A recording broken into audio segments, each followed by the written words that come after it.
आज हम पढ़ेंगे वैदिक सभ्यता दृष्टि बुक। इसमें भी डिटेल से लिया, यहाँ से भी सारे नोट्स मैंने लिए हैं। ये सौरव चौबे की बुक वैदिक सभ्यता, ये देख सकते प्राचीन इतिहास सौरव चौबे, सौरव कुमार चौबे, ये देख सकते हो। ये फट भी चुकी है। अब देखो कितने नोट्स बनाए मैंने, आपको पता है पूरे के पूरे डिटेल से दे दिया है। और ये वैदिक सभ्यता आज टॉपिक हमारा स्टार्ट होने वाला है। और यहाँ हम आर्यों के स्थान से बताएंगे। इन सब में सबसे अथॉरिटी बुक यही है। मैंने तीनों को पढ़ा है, लेकिन इसके अंदर जितने जो पॉइंट दिए हुए हैं ना, वो बाकी कहीं डिटेल में नहीं है। और ये बुक है ना यूजीसी डेट की दिशा निर्देश बीए फर्स्ट ईयर में पढ़े बनाई हुई है। और इसमें से जो टॉपिक आज हमारा कौन सा पता है आपको? वैदिक समाज, धर्म, राज्य व्यवस्था, अर्थव्यवस्था, वैदिक सभ्यता। और ये आप पूरा डिटेल से टॉपिक देख सकते हो। तो ये देख सकते हो वैदिक समाज, धर्म, राज्य व्यवस्था, अर्थव्यवस्था, इसमें सारे पॉइंट दिए हुए हैं ना। इन सब में भी इतना नहीं है जितना दृष्टि में सौरव चौबे की बुक में। यहाँ से पूरा डिटेल से दिया हुआ है, जो एक भी पर्सन आपका बाहर नहीं जाएगा।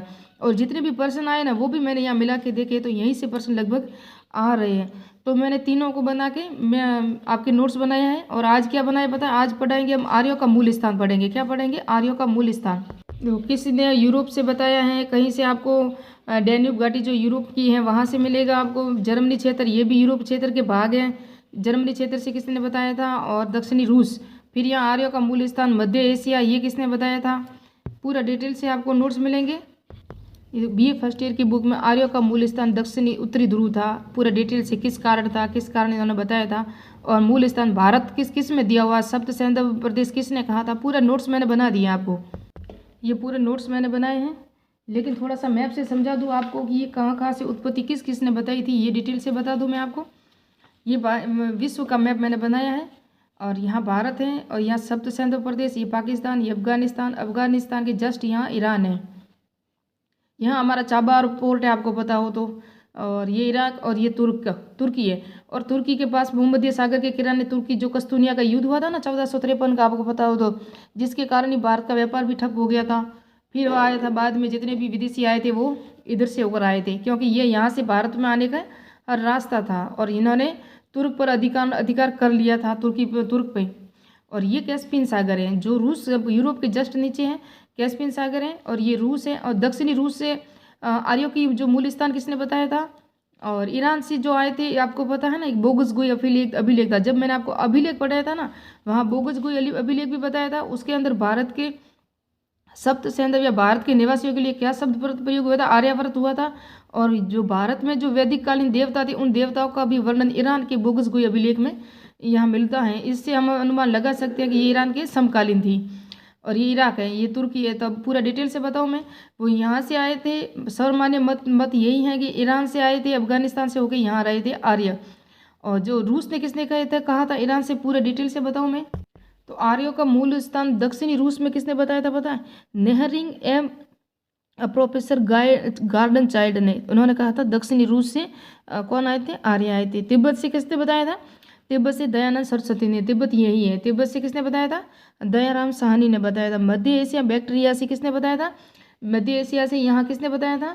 मैक्स मूलर ने बताया था। और कहाँ कहाँ था पूरा डिटेल से बताऊंगी मैं आपको, किस आधार पर इन्होंने बताया था। फिर है बाल गंगाधर तिलक उत्तरी ध्रुव से, ये उत्तरी ध्रुव यहाँ आ गया। तो उत्तरी ध्रुव से किसने बताया था? बाल गंगाधर तिलक ने बताया था कि उत्तरी ध्रुव से आर्य आए थे।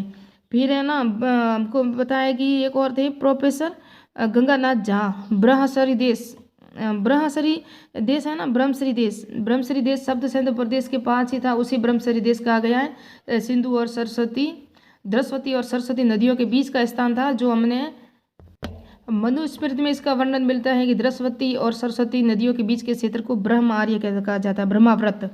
और सतलज और यमुना तक क्षेत्र को ब्रह्मव्रत कहलाता था। पहले भी पश्चिमी उत्तर प्रदेश तक का था वो। और ये पूरा डिटेल से मैंने बताया है। ऋग्वेदिक सभ्यता का केंद्र भी यही था पहले भारत में। ऋग्वेदिक सभ्यता का केंद्र सप्त सैंधव प्रदेश या ब्रह्माव्रत है ना। आर्याव्रत भी वर्णन मैंने कहाँ मिलता है? बोगसगोई अभिलेख में मिलता है। तो पूरे नोट्स पहले आपको मैं दे दूँ, फिर नोट्स में आप समझ जाओगे कि ये कहाँ से आया। और ईरान, सर्वमान्य मत यही है कि ईरान और अफगानिस्तान और भारत में बीच में क्षेत्र आर्यों की उत्पत्ति थी। आर्य भारत और ईरान का ही मूल स्थान था, इनका मूल स्थान भारत ही था या ईरान था, क्योंकि ईरान और भारत की जितनी भी सभ्यता है ना, उनके समान अवशेष में मिलते हैं, चाहे मृदभांड है, चाहे मोहरे हैं, चाहे अभिलेख हैं, जित लिपि है, हमारी यहाँ लिपि थी ना, वो भी थी, बारूपी लिपि थी। इन सब के आधार पर भी हम कह सकते हैं, इनके देवता के आधार पे तो ये दोनों के समान मिलते हैं, इसलिए आर्य थे ना वो यहाँ के थे। और यहाँ ये सब सर्वमान्य मत नहीं है। हालांकि अभी तक आपको पता है हड़प्पा सभ्यता की हम लिपि नहीं पढ़ सके। जब लिपि पढ़ जाएंगे ना तो इनका नया इतिहास रचेगा, क्योंकि हमें पता चल जाएगा कि वैदिक सभ्यता सिंधु घाटी सभ्यता के पास में थी या नहीं थी। फिर हम पढ़ेंगे सिंधु घाटी वैदिक सभ्यता या आर्यों का कालक्रम, काल भी पढ़ेंगे हम। आर्यों के आगमन का काल भी पढ़ेंगे कि भारत में आर्य कब कब आए थे, ये कैसी सभ्यता थी, इनकी भाषा क्या थी और इन सब क्या विवरण था। टॉपिक यहाँ से स्टार्ट होगा वैदिक साहित्य से। वैदिक साहित्य को हम कैसे पढ़ेंगे, यहाँ वेद, ब्राह्मण, आर्य, उपनिषद ये सब इन्हीं के भाग हैं और इनकी संख्या क्या क्या है। फिर स्टार्ट से हम पढ़ेंगे वेद से स्टार्ट करेंगे।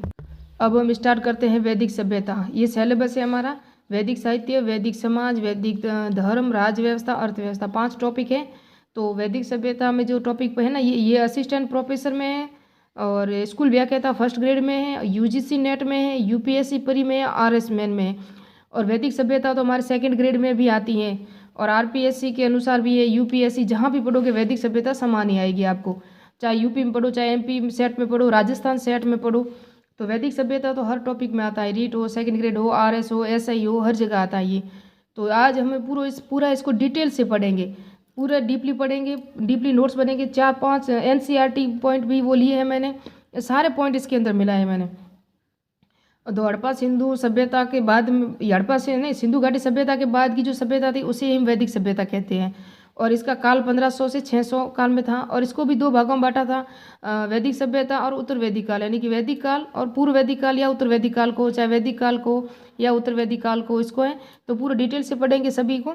आर्यों के द्वारा वैदिक सभ्यता की नींव रखी गई। आर्यों के द्वारा, आर्य एक भाषिक शब्द है और जिसमें बारोपीय मूल की एक भाषा समूह का पता चलता है। ये भाषा समूह के रूप में मानते हैं। यह प्रजाति का बोध कराने वाला शब्द है और विलियम जोन्स ने कहा था ये एक बारोपीय भाषा समूह था। किसने कहा था? विलियम जोन्स ने। और आर्य का अर्थ है बौद्धिक प्रतिमा संबंध, श्रेष्ठ पुरुष, समाज का कुलीन वर्ग या स्वामी। इसका ये अर्थ होता है किसका? आर्य का। अर्थ की आर्य की उत्पत्ति कहाँ हुई, कैसे हुई, इसको पढ़ेंगे हम।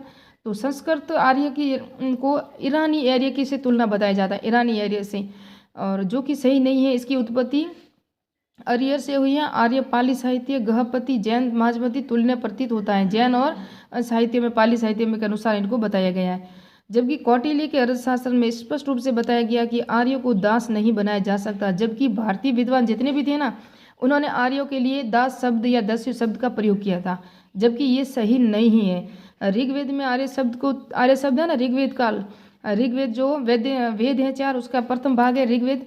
ऋग्वेद में आर्य शब्द को 33 या 36 बार आया है ऋग्वेद में। और वेद से वैदिक सभ्यता के निर्माता, संस्थापक आर्य कहा गया है ऋग्वेद में।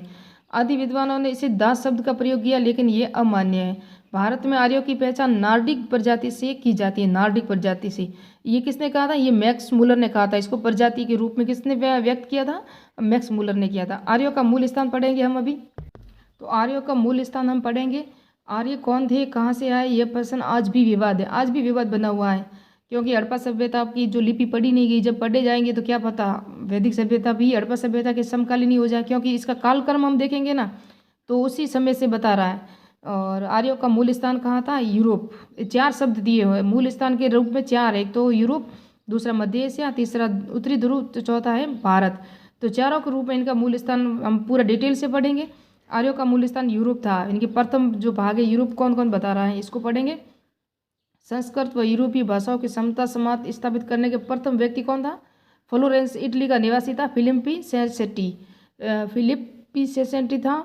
सर्वप्रथम सर विलियम जोन्स ने 1786 में बंगाल एशियाटिक सोसाइटी के रूप में इन्होंने कहा था कि ये आर्य कहाँ के थे? यूरोप के निवासी थे।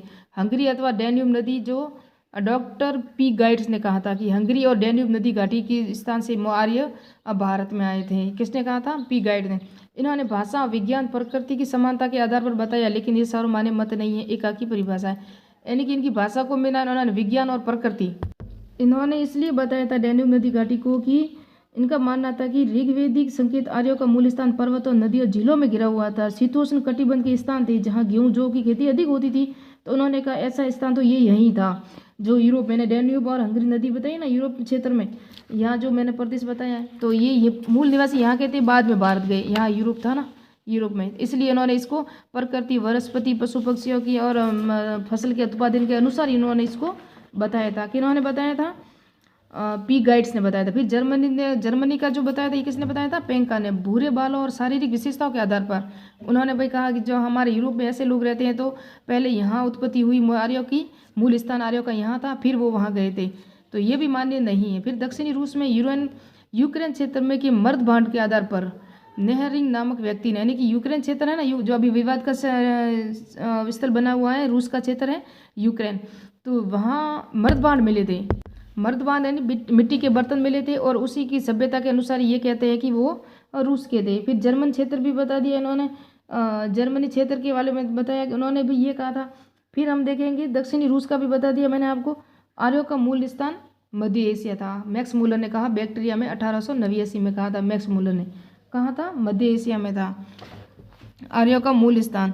जबकि आर्य शब्द का प्रयोग 1853 में किया था मैक्स मूलर ने, आर्य शब्द का प्रयोग किया था, और स्थान 1859 में बताया। लेकिन इससे भी पहले एक व्यक्ति थे जिन्होंने कहा था कि आर्यों का मूल स्थान मध्य एशिया में था। कौन थे वो? तो भारतीय आर्यों का आदि ग्रंथ ऋग्वेद है, ईरानी आर्यों का आदि ग्रंथ जैद अवस्था है ना। तो इससे पहले है ना, ये जे.जी. रेड है ना, इन्होंने 1820 में कहा था कि भारतीयों का, आर्यों का मूल स्थान मध्य एशिया था, ये बैक्टीरिया के निवासी थे, ये कहा था। देखो ये इंपॉर्टेंट है, क्योंकि 1820 में कहा था उन्होंने, 1853 में पहले शब्द का प्रयोग किया, फिर 1859 में उन्होंने कहा मैक्स मूलर के ये निवासी थे। किस आधार पे थे? मैंने कहा कि ईरान का जो, ईरान से क्या मिला था हमें? बोगसगोई अभिलेख मिला था, जैद अवस्था इनका धार्मिक ग्रंथ था, हमारे वैदिक था, तो जैद अवस्था आदि ग्रंथ था इनका। ग्रंथों की भाषाओं के समान, इनकी भाषा भी समान थी। आर्यों का मूल स्थान भारत व ईरान के आसपास का क्षेत्र ही माना जाता है, और सर्वमान्य मत यही है। और एशिया में आर्यों का मूल स्थान बताने वाला प्रथम व्यक्ति, ये मैंने बता दिया, एशिया माइनर के बोगसगोई नामक लेख, ईरान का अभिलेख मिला है। नक्शे रुस्तम भी अभिलेख और रबा तक अभिलेख है ना, वहाँ जो अभिलेख जितने मिले हैं वो उनकी भाषा, लिपि, मृदबाण सब हमारे यहाँ सिंधु घाटी सभ्यता या वैदिक सभ्यता से मिलते जुलते हैं। इसी के आधार पर हम कह सकते हैं कि आर्यों का मूल स्थान भारत में और ईरान के आसपास के क्षेत्र में था। और भारत, देखो बोगसगोई अभिलेख में भारत के लिए आर्यपरक और देवताओं के नाम भी वर्णन है ना, अरुण, वीरण, मित्र जितने भी थे ना, उन सब का वर्णन हमको, अगर आपने मेरे अभिलेखों का टॉपिक नहीं पढ़ा तो वो पढ़ लेना, वो पूरा डिटेल से वहाँ मैंने आपको बताया हुआ है। आर्यों का मूल स्थान उत्तरी ध्रुव था। बाल गंगाधर तिलक ने बताया था आर्टिक होम इन द वेदांस, इस बुक में इन्होंने इसको उत्तरी ध्रुव बताया था। किस आधार पर बताया था? उन्होंने जो ऋग्वेद में जो ज्योतिष में लंबी उषा यानी कि रात, और 6 माह का दिन 6 माह की रात होती है ना, उसका वर्णन उन्होंने ऋग्वेद में देखा था। और इसी के आधार पर उन्होंने कहा था कि उत्तरी ध्रुव यानी ठंडे इलाकों में ये महाप्रलय के कारण आर्य वहाँ से उठ के वापस यहाँ आ गए होंगे। उत्तरी ध्रुव के निवासी थे लेकिन बाद में यहाँ आए। एनसीईआरटी में आल्प्स पर्वत के पूर्व में यूरेशिया के पास में था। आल्प्स पर्वत आपको बताऊँ मैं आपको, आल्प्स पर्वत ये मैप है, ये एशिया है, ये भारत है, नर्मदा नदी ईरान है ना, यहाँ इराक है, और ये काला सागर, ये कैस्पियन सागर मैंने बताया तुर्की के पास में, और यहाँ है ना भूमध्य सागर है, ये भूमध्य सागर है। तो यूरोप का ये आल्प्स पर्वत है, यहाँ आल्प्स पर्वत से इन्होंने बताया था। एनसीईआरटी में लिखा वो आल्प्स रेंज, यानी कि लगभग ये यहीं से आए हुए सब कुछ माना जाता है। कैस्पियन सागर है ये, और ये भारत है, यहाँ आए थे। तो ईरान और यहाँ ये दोनों समकालीन थे। ये सिंधु नदी है ना, यही सिंधु घाटी के किनारे ही सारी सभ्यताएं बसी थी और उजड़ी थी, आपको पता हो तो आर्यों का मूल स्थान भारत, ब्रह्मश्री मैंने बता दिया पहले ही। महाबोधिया और गंगानाथ ने बताया था भारतवर्ष या ब्रह्म ऋषि बताया था। सप्त सैंधव प्रदेश अविकानाथ चंद्रदास और संपूर्णानंद ने बताया था सप्त सैंधव प्रदेश वैदिक साहित्य में। और देवासुर है ना, देवासुर वैदिक साहित्य में थे। देवासुर संग्राम यानी वैदिक साहित्य में इसका वर्णन है कि ये देवताओं और राक्षसों के बीच में युद्ध हुआ था, उसका वर्णन है देवासुर का, और ये वैदिक साहित्य में वर्णन है। अहुर मज्द ये आर्यों के देवता थे, जैद अवस्था में इसका वर्णन है। और इन्होंने ही, ये देवता थे ना आर्यों के, इनको भगा के, राक्षसों को भगाया था यहाँ से, आर्यों के जो दुश्मन राक्षसों को भगाया था, और यहाँ युद्ध हुआ था, ये इसका वर्णन यहाँ मिलता है। राजबली पांडे ने मध्य देश बताया, एस.सी. कला कश्मीर तथा हिमाचल प्रदेश बताया। तो मध्य देश में आपको पता है, मध्य देश भारत के बीच का स्थान है, वही है भारत के बीच में जो है ना स्थान, इसको मध्य देश कहा गया था। पहले सप्त सैंधव प्रदेश है ना, इसी को मध्य देश कहा गया था। और उसके बाद ये जो हिमाचल और ये जम्मू कश्मीर या ऊपर होगा थोड़ा सा भारत के, और भगवान दास गिड़वानी पुस्तक कौन सी थी? Return of the Aryan. ये भारत बताया, इन्होंने भारत बताया आर्यों का मूल स्थान। आर्यों का आगमन काल क्या क्या था? अभी हम काल पढ़ेंगे आर्यों का। तो सैंधव सभ्यता का काल तो 1500 से 600 तक था। वैदिक सभ्यता 1500 से 1000 तक थी। फिर उत्तर वैदिक सभ्यता 1000 से 600 तक थी। ये ग्रामीण सभ्यता थी। आर्य सर्वप्रथम पंजाब और अफगानिस्तान में आकर बसे थे। इनकी भाषा संस्कृत थी। आर्यों के आगमन की तिथि मैक्स मुलर है ना, वो 1200 से 1000 तक बताते हैं। विटर निच ये 2500 से 2000 बताते हैं। तो अगर 2500 से 2000 बताते हैं तो ये हड़प्पा के भी समकालीन रही होगी, क्योंकि 1700 से 2250 2300 तक तो हम हड़प्पा सभ्यता पढ़ते हैं, 1750 से 2250 तक। तो क्या पता अभी इसकी लिपि पढ़ेंगे तभी पता, अभी भी इसमें विवाद ही मान सकते हैं हम। जैकोबी दक्षिणी भारत से आए थे, एकमात्र इतिहासकार हैं जो आर्यों का स्थान है ना, या जो संस्कृति का विस्तारण जो भी हुआ वो दक्षिणी भारत के आए लोगों के द्वारा हुआ था। ये भी हम नहीं मान सकते इसको, तो क्योंकि हमें जितना पता है कि लोगों की जो निवास स्थान है वो कहाँ से हुआ था, पहले आपको पता है भारत में जितने भी आए ना वो यहाँ से आए थे। पहले स्थल मार्ग से आए थे, इधर से स्थल मार्ग से आए थे सब। फिर बाद में वो आए थे जितने भी जो यूरोप से आए थे, अब पुर्तगाल वगैरह आए थे, सब वो बाद में आए थे। उसके बाद हम देखेंगे बाल गंगाधर तिलक, उन्होंने बताया था ना दक्षिण भारत से आए से 4320 में बताया। फिर बाल गंगाधर तिलक ने बताया 4500 से। तो ये तो और हड़प्पा सभ्यता या सिंधु घाटी सभ्यता के समकालीन रह गई। ऑथेंटिक तिथि यही है 1500 से 620 बीसी के बीच में। अब हम पढ़ेंगे वैदिक साहित्य। वैदिक साहित्य में कौन कौन से, पहले क्रम पढ़ लेते हैं, इसका क्रम क्या क्या था, कैसे क्रम में चलता। तो पहले वेद, फिर ब्राह्मण ग्रंथ, फिर आरण्यक, फिर उपनिषद, फिर वेदांग। कितने हैं? 6। वेद कितने हैं? 4। उसके बाद आएगा सूत्र साहित्य। सूत्र साहित्य कितने हैं? 4। ग्रह सूत्र, शूल सूत्र, स्रोत सूत्र और धर्म सूत्र। सूत्र साहित्य मैंने आपको पढ़ा दिए। महाकाव्य कितने हैं? 2 है, महाभारत और रामायण, इसको भी मैंने पढ़ा दिया। स्मृति साहित्य भी मैंने आपको पढ़ा दिया। कुल मिला के इंपॉर्टेंट है ना वो 10 है। पुराण कितने हैं? 18 हैं। तो पुराण पढ़, ये सारा टॉपिक शायद आपने को पप्पू सिंह प्रजापति की बुक से शायद मैंने आगे आपको सारे नोट्स दे दिए, और वेदांग भी पढ़ा दिया है। अभी हम पढ़ेंगे तो सिर्फ वेद, ब्राह्मण ग्रंथ, आर्यक और उपनिषद, इन चारों को पूरा पढ़ने के बाद हम स्टार्ट करेंगे वैदिक साहित्य या वैदिक समाज स्टार्ट करेंगे। तो आज वेद है ना, ये टॉपिक पढ़ेंगे। कल मिलते हैं नेक्स्ट वीडियो में अथॉरिटी सोर्स, अथॉरिटी नोट्स के साथ।